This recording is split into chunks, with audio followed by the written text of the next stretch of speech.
Hello, how y'all doing? I'm doing fine. That's good. Great. I want to talk to y'all about life will not be the same without you. Life will not be the same without you. Life will not be the same without you. And you want to know how I know this? Because your life has not been the same since you've known me. Okay? Whether you think I'm crazy, whether you think I'm an idiot, whether you think I'm a genius, whether you think I do too much, whether you think I don't do enough, your life has not been the same since I have encountered you. And my life has not been the same without you. We are all connected. We're all one. We all come from the same Father, been baptized and saved by the same blood. Okay, we're all brothers and sisters, and my life has not been the same without you, and your life has not been the same without me. With that being said, we're all wonderfully and uniquely made. Why do you think we're wonderfully and uniquely made? God doesn't have a reason for us to be wonderfully and uniquely made, because God does not love one person more than the other one. There's no thing so good you can do that will cause God love me less. There's nothing so bad that I can do that will cause God to love you more. God made us wonderfully and uniquely made so we will have a different mindset to consider than our own. Okay? And that is very important, because if the world was filled with a whole bunch of Fridas, where would I learn or experience anything else from? We have to be wonderfully and uniquely made to evolve each other in this so-called human society. So we are all special. I need you to survive. You need me to survive. We need each other to survive. On and unknown. The civil rights leaders, the homeless people, believe the Bible say the poor will be with you always. I have a different perspective, so I'm not going to share that on here with you. But words create worlds. And there are some things we can do to make sure the poor will not be with us always. Now, another way that I look at it is by personalizing it, by saying the poor will be with me always. A lot of times when I read the Bible, I read it from a black female perspective. That's what I choose to do, because that's how I relate to it. It makes it more relatable to me. There were women in the Bible who was hearing from God, but because of this societal norm back then, women were not, most women, there are some women who have written books that are put in the Bible. But I'm getting off subject here. Go do your research, my research, okay? But without you, there would be nothing majestic to happen, okay? Without me, there would be nothing majestic to happen. We need each other to create the magic to exist on this earth, to bring us to a higher, I have to be careful, a higher thought level. I wanted to say a higher level of consciousness, but for some reason, when you say that, people think it's the devil. I don't know, but God bless him. But I also want to talk about you are never dead and gone, okay? I know that the earth calls it you have transitioned. You're no longer here physically, and they call it dead and gone, or you've passed, or they lost you. I don't know how somebody can lose a dead person. The dead person ain't gone nowhere. You know where they at, but people say these things. All I know is my mom will never be dead and gone. It's just impossible. Now, her body might take a different transition when she decides for it to. but I have already made a decision for her. My mother will live to be at least 100 years old because I have said so. So it's already done. The God is within me. My God is within me. Y'all God might be up in space somewhere, wherever you believe it at, but my God is within me. And so me and God have our own conversation. I say, look here, God, my mom's going to live to be 100 years old. And because God's answers to me are always yes and amen, that is what's going to happen. There's no other exceptions. I don't know if God ever tell you no, but he don't ever tell me no. Reminds me of my father. I have a dad. His name is Frederick Brown Smith. That's why my name is Frida Burnett Smith. I have a dad. And I think I said in church that he's me, but he's so much more greater than being me. I'm literally working on a video for that because I feel like I owe him an apology. I should not have said that he was mean in public. Anyway, my dad, I'm 45 years old. Yeah, that's true. I know you don't believe it. 45 years old. Some people think I act like I'm 4 years old. God bless you. I just live the life how I want to. If you live your life based on how other people want to, then you're not living. You're just alive, but you're not living. Okay, back to Pops, back to my dad. I'm 45 years old, and I realized something the other day. I have never, in the history of ever, heard my dad tell my mom no. Now, what they do behind closed doors, what they do without me and my siblings' presence, I don't know. But I have never heard him tell my mom no.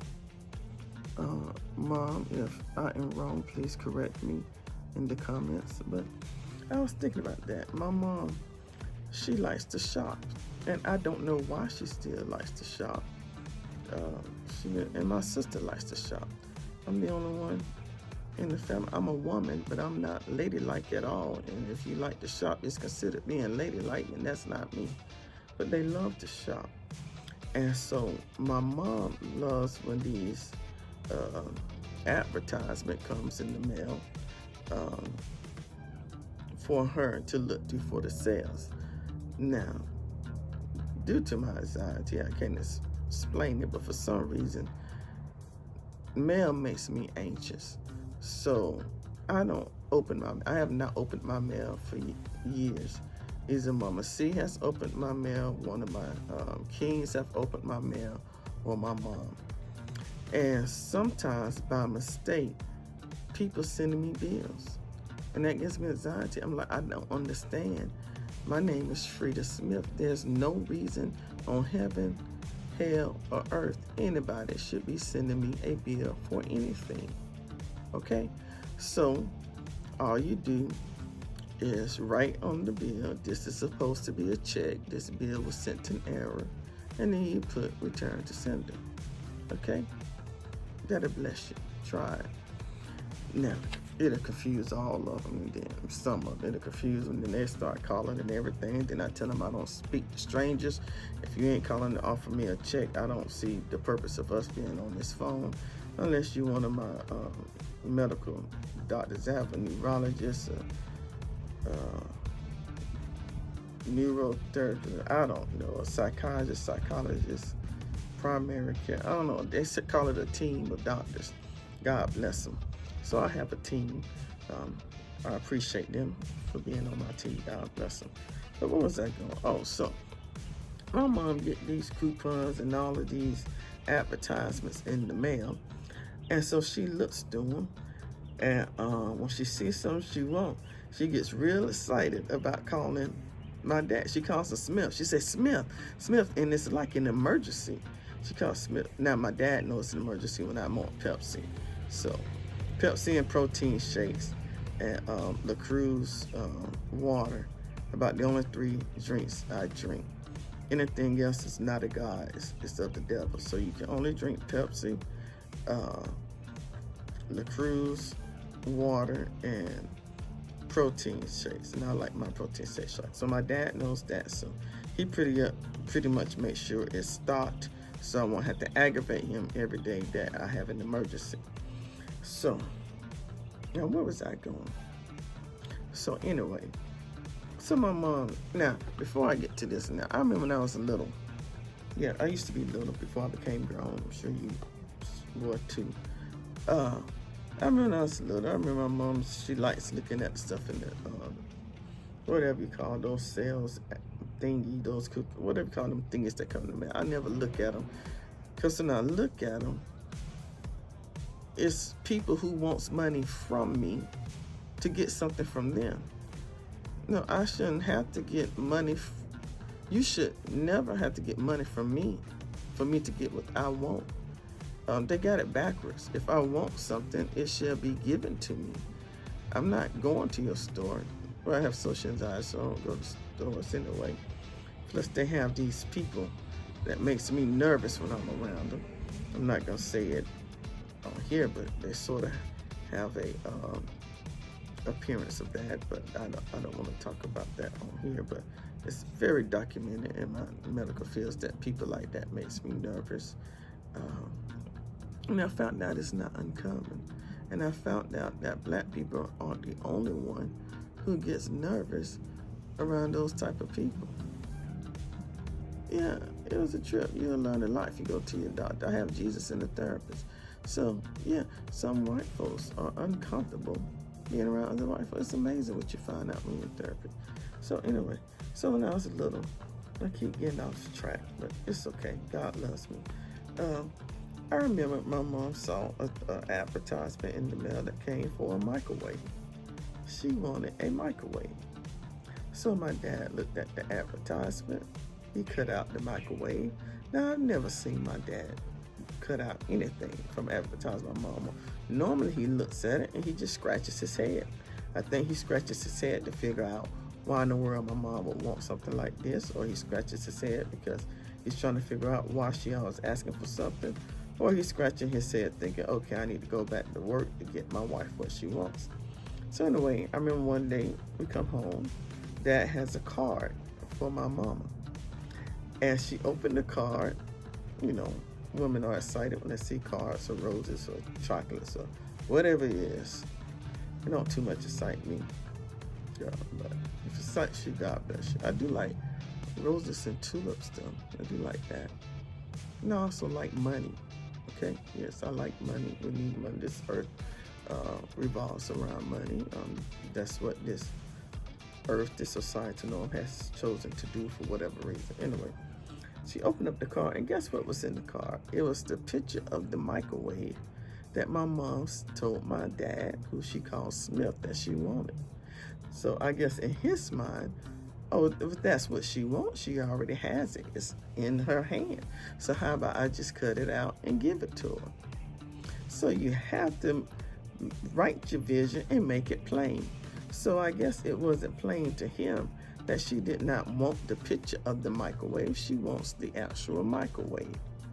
So apparently his brain cells got together and he realized, okay, if I want to keep this woman happy, I need to go get her a real microwave. Now my mom cooks, my dad cooks every now and then, so he's enjoys her cooking. So I guess he figured, hey, if I want to eat, I got to work. So now I'm 45 years old, and I live with my dad, who my mom calls Smith, and my dear precious mom, who I call Mom. My dad calls my mom Darling, or it depends on what mood he's in.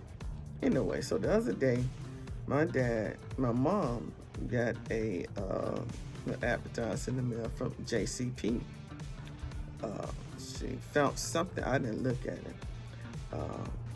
When I get those type of advertisers, like I said, I always throw them away because I figure, okay, these people want money from me to buy a product that they have that I might want, that I'm not paying for. Yeah, it's going to be given to me. I promise you. Watch God. Research my research. Anyway, whatever it was, she got excited. She was in the living room. I was in there with her. And she was looking at the advertising. I ain't even want to go look and see it because I knew whatever she was looking for was going to cost money. So Smith, she just hollered, Smith, Smith. He come out his office, man's cave, whatever you want to call it. We can't go in it. Yeah, it's just for him only. So if you ever come to Letzon, just remember, that's his spot. We can't go in it. So anyway, she hollered, Smith, Smith. So he come in there, and she anxious to show him something. Now, this is about a week or two ago. And she shows him something that she sees on the JCP advertisement. And she said, Smith, I want this. I want this, Smith. Smith, that's all she kept saying. I want this, Smith. And I realized he didn't say no. He looked at it and scratched his head again. I don't know if my dad's head be itching all the time, or if he scratched it as a form of outward form of letting us know he's thinking or he's aggravated. So my dad, I don't want to say has a lot on his plate, but he has a wife and 2 daughters. And he's like the only man that we really have in our life in Columbus, Georgia at this point. Now, we both have brothers that we call and aggravate every now and then, me and my sisters. But for the most part, if it's an emergency or something, me, my sister, and my mom gonna call my dad. And most of the time, he just look at us like we have crazy, or scratch his head, or just walk off. So anyway, he showed us something. So anyway, I'm pretty sure about time I get to Columbus, whatever she was pointing at that she wanted, I guarantee you it is going to be there.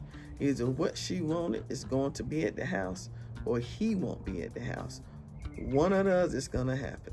Either he going to get her what she want, or I don't want to say he going to be homeless, but he won't be there. And so since my dad knows this, more than likely he's going to go get it. Now, what that have to do about life will not be the same without you? Well, I could tie that in, because my mom's life would not be the same without my dad. My dad's life would not be the same without my mom. So I'm glad they're together, doing whatever it is that they feel like they need to do to make themselves and each other happy. Now, I've heard this saying because of my mental diagnosis that deliverance will deliver me from depression. I have to be careful with my words. Will deliverance deliver people from being dumb? Will deliverance deliver people from their doubts? Will deliverance deliver people from the decisions that they make? Will deliverance deliver them from diabetes? Will deliverance deliver people from any type of illness, sickness, or disease? But when it comes to depression, I have been told that it is not of God. I believe that because I believe God is good, good is God. Anything outside of that is not of God. So that's something I believe. Now, if you ask me if I believe my diagnosis is, no. But because I want to be compliant and want to stay in freedom land, I have made a decision to be compliant with all this team of neurologists, neurosurgeons, and psychiatrists and psychologists who say that this is what I need to do to remain so-called normal on earth. There is no such thing as normal. I have not met a normal person yet. Now, my mom and dad has a washing machine and dryer. I saw the word normal on the washing machine. Even the word normal on the washing machine says slow normal, or fast normal, or regular normal. So even the washing machine can't figure out what type of normal they want to be. I'm not trying to be normal. I am uniquely and wonderfully made. Why in the world should I be trying to be normal? I don't know. But if y'all believe you need to be delivered from depression, God bless you. Go get all the deliverance you need. And a lot of us grieve ourselves. I've learned this through therapy. I grieve myself. And I go through the stages of grief. There are different stages of grief, and they don't all come at the same time for the same people. They come in waves. You have your highs and your lows. And I might be on grief level 7 before I ever reach grief level 1. They don't come in the same order. So grieving yourself because I don't see myself how I want to see myself is my issue. It's my mindset. My mind needs to get in alignment with the God that is within me.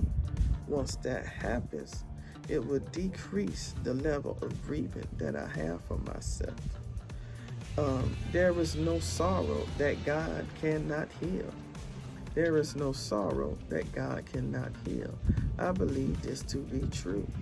So if there's no sorrow that God cannot heal, and I am in sorrow, that means I have not accepted the sorrow that God has already healed. I'm not in awareness of the sorrow that God has already healed. I have not been woke to the sorrow that God has already healed. Okay? I know some people who have, I can't say I personally know them, but through my former employer, I have had the unpleasant experience of meeting people who have committed the process of unaliving themselves directly or indirectly. Some people call it unaliving by cop, where they'll do something where they know that the law enforcement will have to take the necessary use of deadly force to unalive the person who wishes to be unalived. Now, when it comes to unaliving yourself, I see it as a permanent solution to a temporary problem.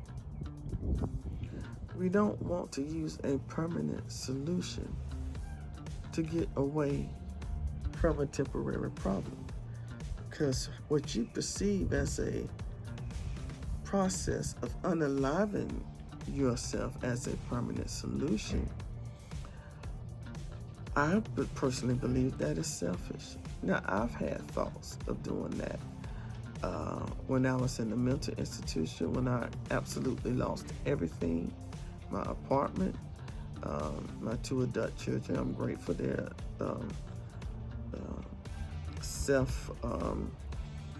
they have self-sustainability. At the time, I had a 6-year-old who will be turning 9 tomorrow, October the 13th. Today is Saturday, October the 12th. I have a wonderful friend. She's the one who helped me raise Austin and Jacob. And she happens to work for a wonderful company. She's a human resource director.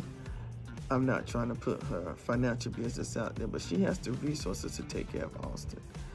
When my spouse passed away from pancreatic cancer, this is before I lost everything, she called me and she said, Austin is my son now. I'm going to help you raise him just like I did J-Mont and Nate. And she has kept her word since my spouse passed away on May the 13th, 2016. And when Wellstar sent me to Ridgeview to the mental institution, but WS sent me to RI for mental reasons, she stepped in, immediately came and got Austin, and she has had him ever since for 2 years. Now, guess what? That will not be my story or his story at all times. I am grateful for Mama C. She is a mama bear. There is nothing she will or will not do for my third king. And please don't try it. I have personally seen her cuss you out or threaten to kill you or anything if you touch her son. She got upset over somebody stealing his bike, and the boy has 2 other bikes. I'm like, well, maybe the person who stole this bike needed it or wanted it. But she's like, no, it's his bike. And the fact that it was stolen, she called Henry County, got on their nerves and everything. Think about every day. Anyway, the police brought him his bike back, and now we don't have to worry about her blowing up the city that she lives in. Were calling and harassing the chief and everything because of a bike. So if you can imagine the level she would go through over her bike being stolen or over my third king, her perception of him being mistreated. Y'all should have been with us. Oh my God! Yesterday, Friday, was the last day of school for this week. For my third king, his birthday is Sunday. Now, every single year since kindergarten, my precious Mama C, I'm so grateful, and I thank God for UPS, their delivery service, and I thank God for all of their employees. They do a wonderful job. God is good. We went to, and I was like, oh my God. So we went. Now, she's been doing this literally since kindergarten. She'll take cupcakes and stuff to the classes, help celebrate Austin's birthday. Even though it may not be the day of his birthday, but because his birthday is coming up, she has always done this. So he's turning 9 Sunday. So Friday was the opportunity we could go. And she got permission from the teacher. Now, I've been with her just about every time we go. My parents come to Grandparents' Day. Every time they have Grandparents' Day at the school. My brother Jeremy, his uncle, my King's Austin, has been there with me. My second king, Austin's brother, has also come to the school whenever they have events. We are very involved in Austin's education. So anyway, we went to this wonderful school that Austin attends. And they know us. Even the principal, we saw him at Publix, waved to him. He knows us. And Austin happens to be, my third king happens to be very popular at this school. So when different people see us in the city at Publix or whatnot, instead of knowing us by our proper names, we are known by being Austin's moms, which I find interesting because last time I checked, my third king was not paying that one bill, but for some reason he has gained the authority by us being acknowledged as his caretakers, by being acknowledged as his mom. Anyway, so we went to the school. Been doing this all the time. Even most of the school staff know us because, like I said, we participate. Anytime something is happening at the school, Mama C will call and make sure I know about it. Our communication is very good. We have boundaries that we have set with each other. So our communication is very good when it comes to Austin. So she'll say, hey, he has this going on the 25th. Austin is going camping with his Boy Scouts. Nate is going with them, my second king. So hope them have a wonderful time out there in the woods camping. Anyway, so we go to the school, and you have to show your ID and go through all this doors and everything just to get into the school, just in case Mama C wants to go crazy because her child is in that school, and she should show up anytime she wants to see her child. And trust me, there's nobody in that school who's going to stop her from doing this. I'm not saying this about what I think I know. I'm saying this about what I have known and witnessed. Anyway, oh my God. We go. We sign in, we scan our ID, and they automatically give us a guest pass. So we get our cupcakes and we head to go to his classroom, which we've already talked to, and test the teacher that we are coming today, which the teacher knew and was suspecting us, so we come. Now, this person of a different persuasion than me and Mama C and everybody else who is giving us the go ahead to go comes into the room and say, we can't go. And I said, man, we have been doing this every year since kindergarten. And I said, we can give you pictures to prove it, because we take pictures because we want Austin to remember this when he gets older, because right now I don't think he's trying to remember nothing but Roblox. And she said, well, you can't go today because parents are not allowed to go into students' classroom without prior authorization. So we commenced to show the text messages and the phone calls, which this person of a different persuasion didn't even want to look at.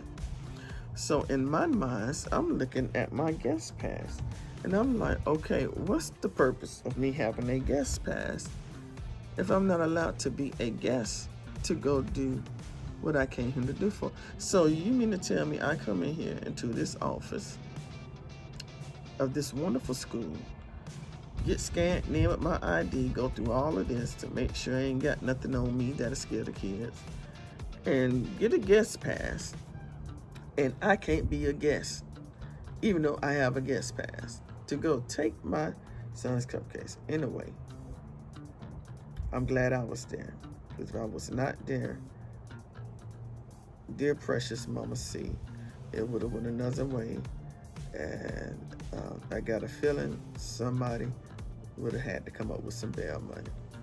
So I was there, able to keep her calm, because once the hand and the neck and the hold up took place, I knew that I was like, okay. I was like, ma'am. But what I didn't like, what disturbed me, is she went into her office and I could hear her start to sing a lullaby. It's a nursery rhyme lullaby. She went to start singing it like she was totally dismissing me. That's what I felt. I don't know if that was her person. That was I felt. So I go into her office. She stands up because I guess she was surprised that I had a guest pass that allowed me to go into her office instead of going to see my child. And I said, ma'am, that's an interesting lullaby you were singing. Why would somebody in their so-called right mind, I don't think she was in her right mind, disappoint parents from seeing their child to give their child something on their birthday, knowing that parents are in a state of disappointment? Then you go into your room and start singing a lullaby like you are happy you have disappointed not only us as parents, but our child, who was literally expecting us to show up with cupcakes for his classmates. So I found that highly disturbing. So I asked to speak to the principal. He's a wonderful principal. We've met him a couple of times. Like I said, we met him in Publix and other areas. I'm sure Mama C have seen him on me. Wonderful principal. So I said, can I see the principal? Unfortunately, we could not see him because he was busy at the time. So it was 3 other ladies sitting there who looked like me and Mama C. And I asked them the same question. I said, when we came in, maybe, my brain cells ain't connecting right. But when we came in, y'all gave us a guest pass. What is this guest? Why am I wearing this if I can only come to the principal? I didn't come here to see y'all. What purpose do I have to be here? I said, what's the purpose of this guest pass? All 3 of them said, so we know that you are a guest and you can go to the classroom to visit the students, so we'll know who you are and why you are here. I said, that made so much sense to me. Somebody need to tell Miss Lullaby that's what a guest pass is for. So we was highly disturbed and disappointed, but I'm not blaming the school. I'm not blaming the administrative staff. I'm not blaming the principal. They're all wonderful people. Every time I've come, they've been wonderful. We've been able to even take pictures with the principal because of how popular Third King is. But the other person who likes to sing lullabies upon other people's disappointments, I think she need to take a course in empathy, sympathy, all of those, or she needs to go work somewhere else where she can enjoy singing lullabies by making people miserable. Okay. I personally believe that unaliving oneself is selfish, because you may think that unaliving yourself is helping you or relieving you. But when you unalive yourself, you are causing unnecessary hurt, harm, and pain to the people who really love you.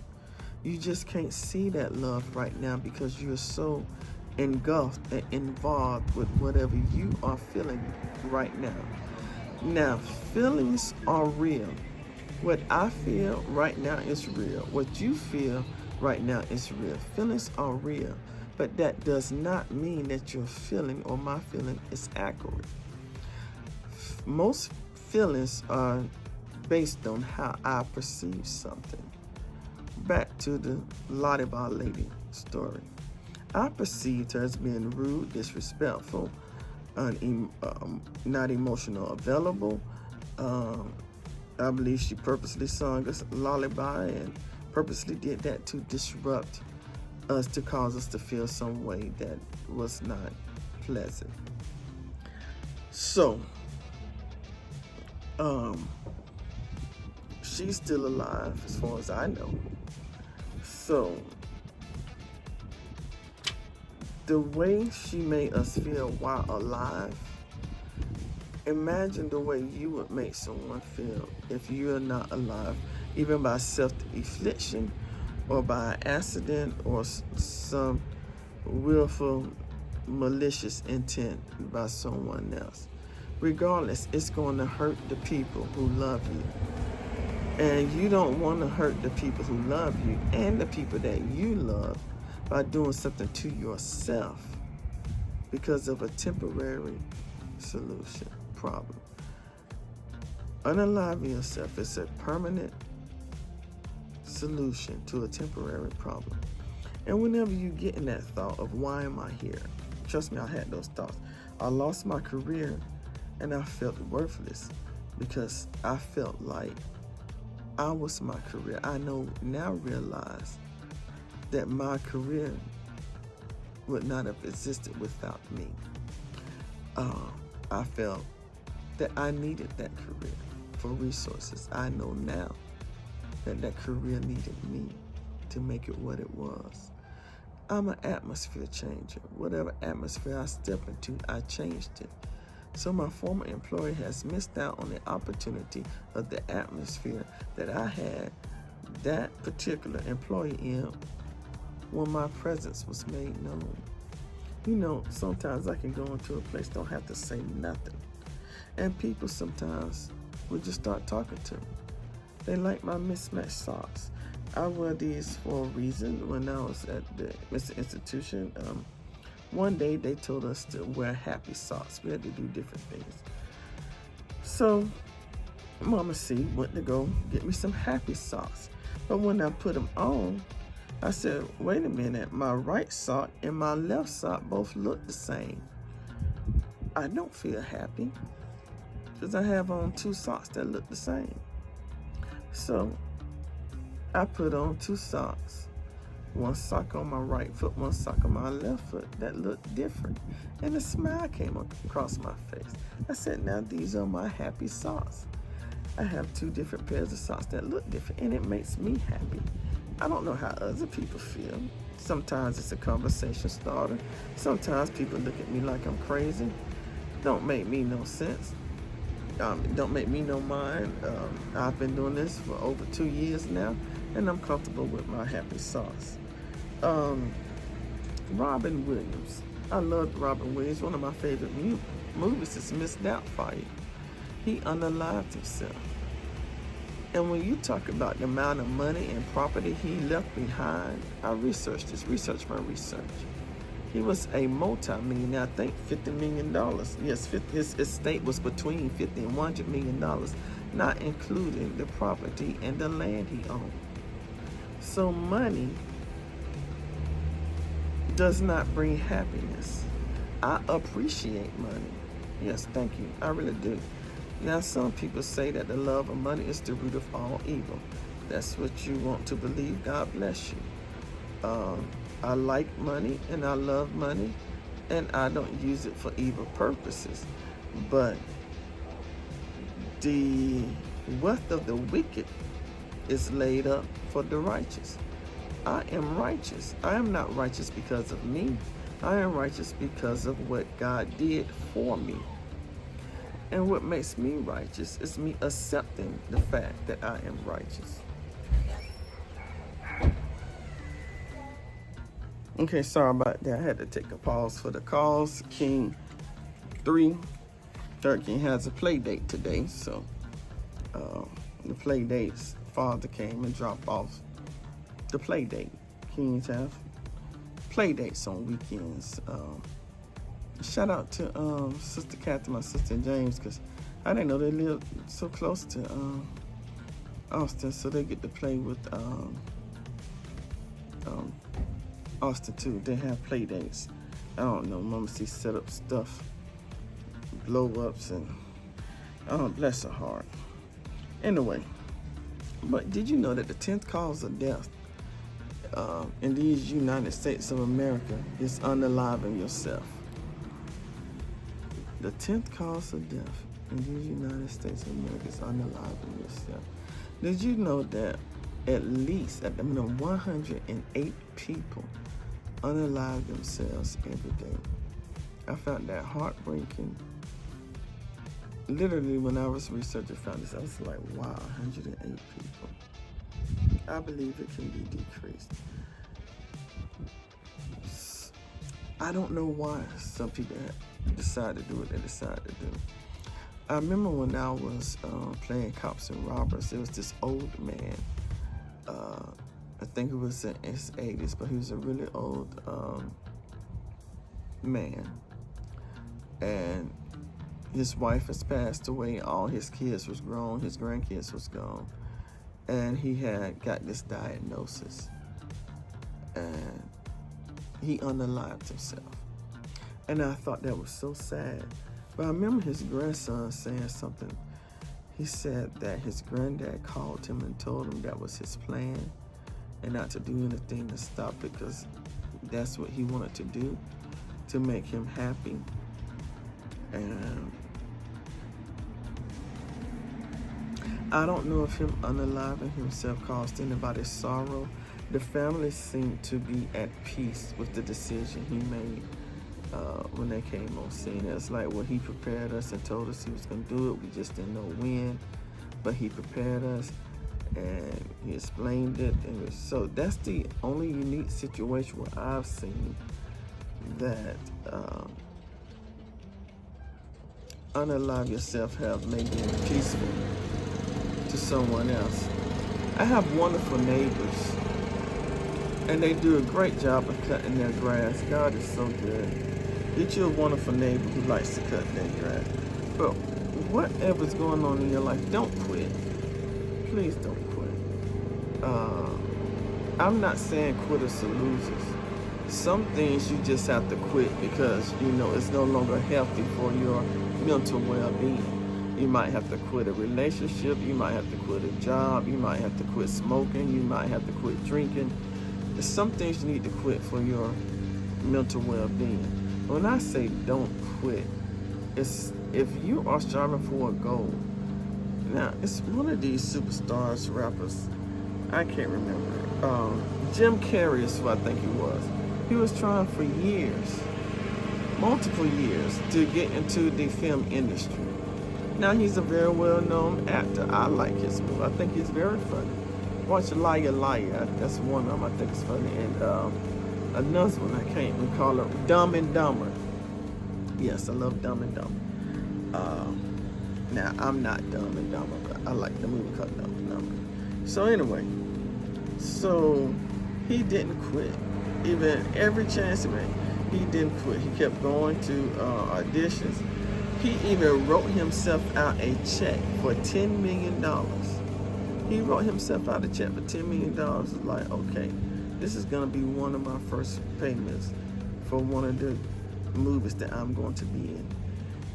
He saw where he was going to be before he was there. It depends on your position in your life or what you see.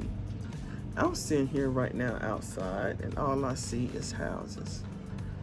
If I was on the roof, my position of what I see may be different. If I was a frog and an elephant was standing in front of me, I wouldn't be able to see nothing but an elephant foot or leg. So the depends on the position you are in, that you are sitting in, as to what you can see. Jim Carrey was sitting in a position of faith and hope, in a position of knowing. So what he saw was not what he was sitting in, but what he saw was who he knew he will be. Okay? So don't quit, okay? And money is not the solution. I don't know if Jim Carrey is happy or not, but I do know he has money. We didn't know if Robin Williams was happy or not. I never knew the man personally. I enjoyed his movies. But it saddened me. It really did sadden me when the announcement was made that he had unalived himself. That hurted me because I enjoy his movies. Now, some people may want to commit the act of unaliving themselves because of the discomfort in their life. When you're discomfort brings on dis-ease.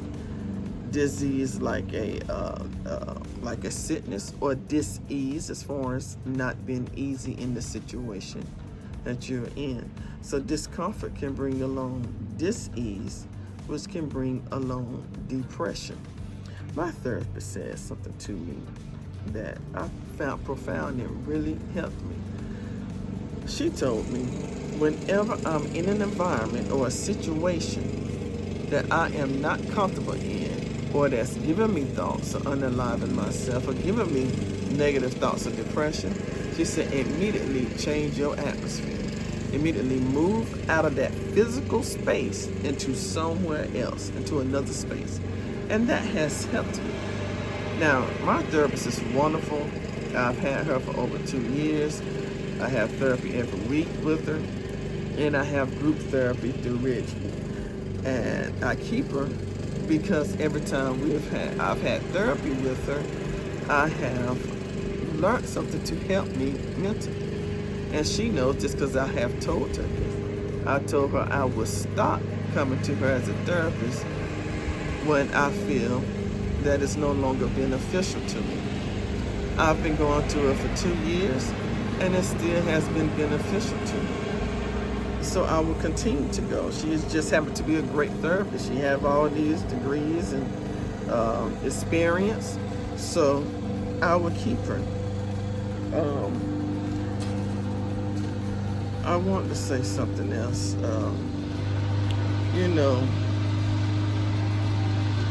We can't look for material things that can only fulfill us spiritually.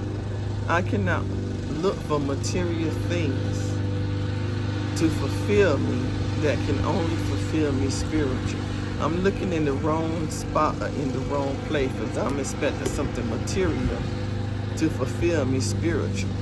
It didn't work for Robin Williams, so I don't expect me to. Water break.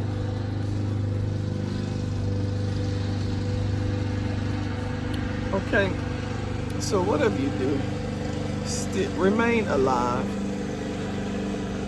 I don't want you to live or be alive on earth without having a life. It's important to have a life. A quality of life is good. Have a quality of life that's comfortable for you while you're alive. Some people are so heaven bound they are no earthly good. If all you can see is Jesus, Jesus, Jesus every day, there's nothing wrong with that. Have some fun. Go to a party. Jesus is there with you.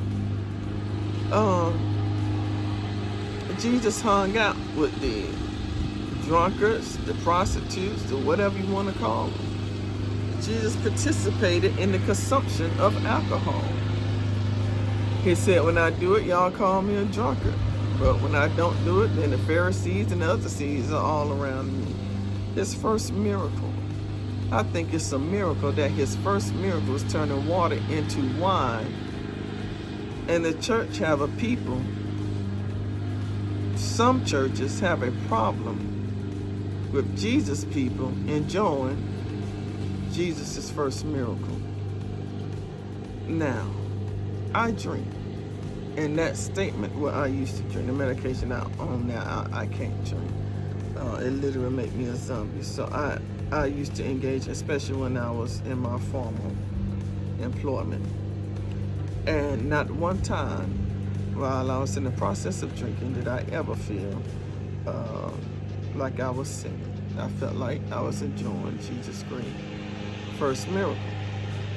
Now, not that I recall I've ever drank so much that I got to the point of incapacitation or intoxication. My second king has been diagnosed with asthma and allergy. At the time, I didn't have King 3.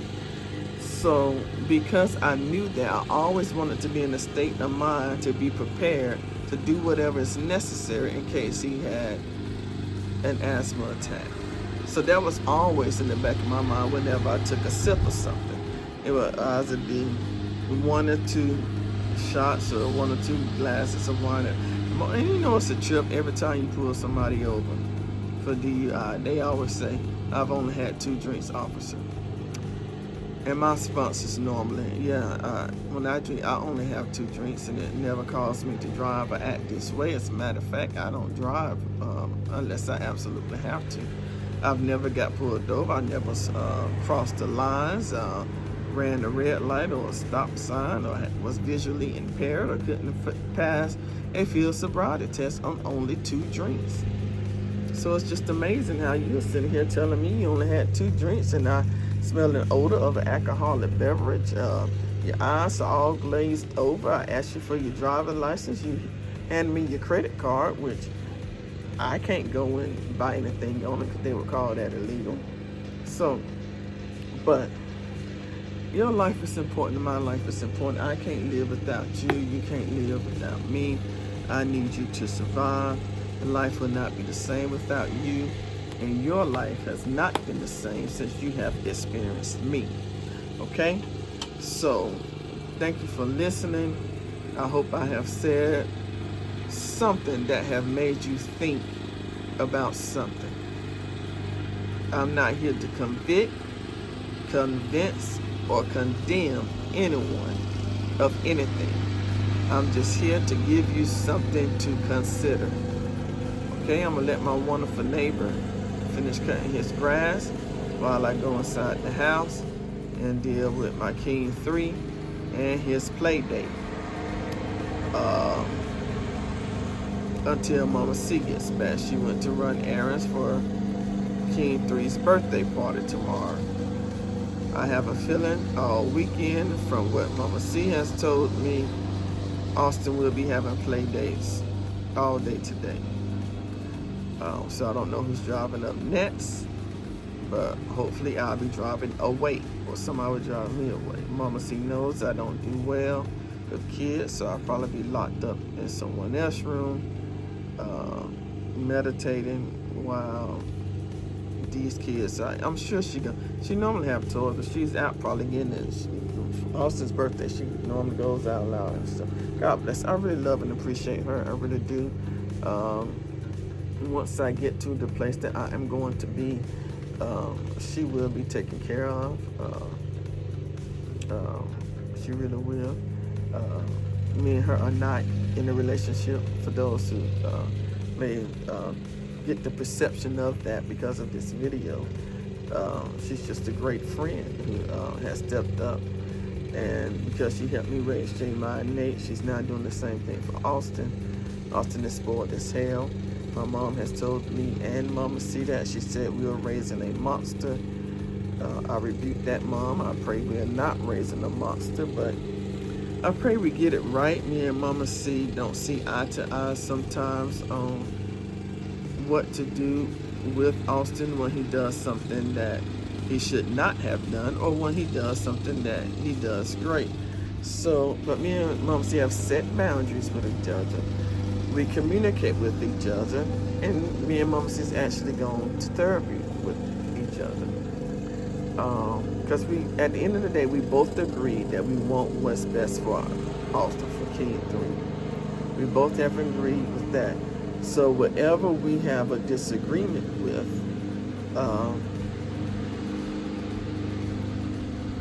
we try to keep in my mind, in our mind, okay, what is best for Austin?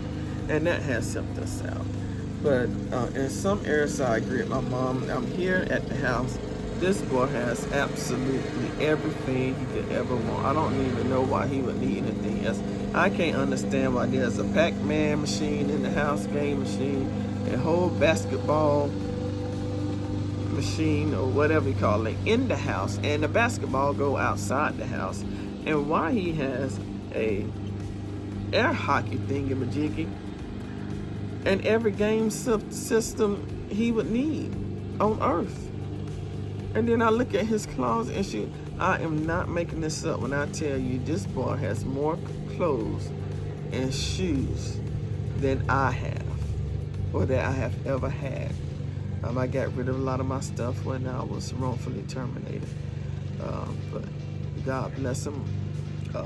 I'm grateful. I'm very grateful. I'm not complaining. I'm very grateful that he has the things he needs.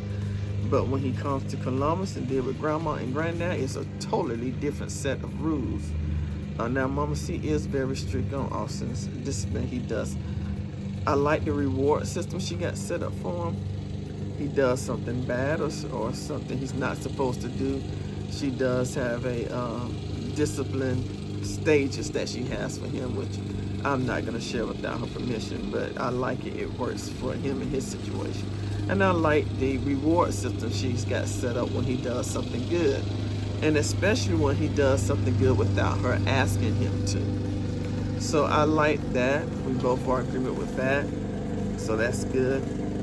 All is well. I wish you all the best. I am grateful. So grateful to God that all of you are healthy, wealthy, and strong.